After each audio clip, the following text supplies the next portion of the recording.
आखिर में क्यों? यह सवाल तब उठता है जब कोई बार बार गलती करता है और सुधार की कोई गुंजाइश नहीं छोड़ता। पाकिस्तान का इतिहास 1947 से लेकर आज तक हर बार जब भी भारत ने दोस्ती का हाथ बढ़ाया, उसने उस हाथ को या तो झटका या उसे लहूलुहान कर दिया। भरोसे के पुल पर उसने धोखे की बारूद बिछाई है और जब पुल टूटता है तो खुद को बेगुनाह बताकर रोता है। पाकिस्तान विश्वासघात करता है क्योंकि वह खुद भ्रम में जीता है। उसे लगता है कि कश्मीर उसके ख्वाबों का हिस्सा है और भारत उसकी जायदाद का हिस्सा। लेकिन सच्चाई यह है कि ना वो अपना देश संभाल पाया, न ही अपनी सोच। जब देश की सरकारें फौज और कट्टरपंथियों की कठपुतली बन जाए तो वहां से शांति की उम्मीद करना वैसा ही जैसे अजगर से उम्मीद करना कि वो घास खाएगा। उसकी शिक्षा किताबों से नहीं, जहर से होती है।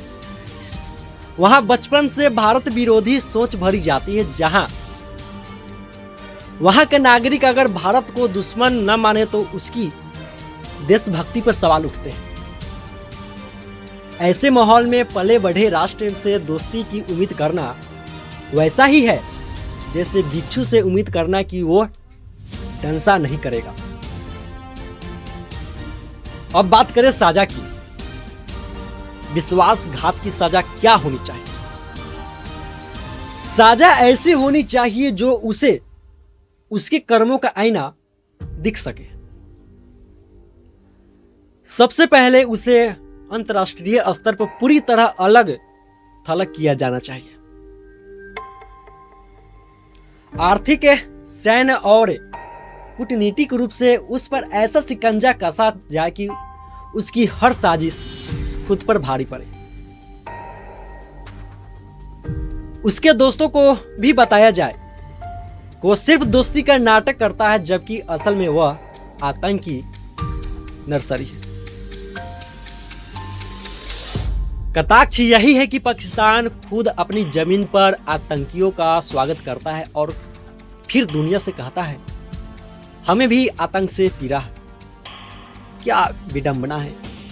एक चोर खुद को दरोगा घोषित कर रहा है। आज जब पाकिस्तान अपनी आर्थिक स्थिति को आर्थिक स्थिति से खुद की स्रष्ट है, तब भी वह भारत से बैर पालने का कोई मौका नहीं छोड़ता।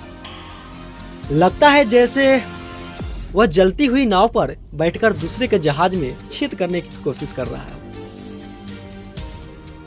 इसलिए अब वक्त आ गया है कि उसकी बातों पर नहीं, उनके कर्मों पर जवाब दिया जाए।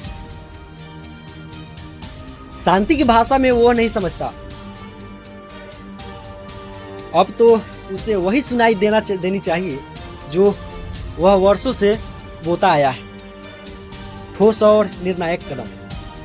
आखिर में एक ही बात कहनी है, जो बार बार विश्वासघात करे उसके लिए माफी नहीं, इतिहास में जगह मिलनी चाहिए। गद्दारों की सूची।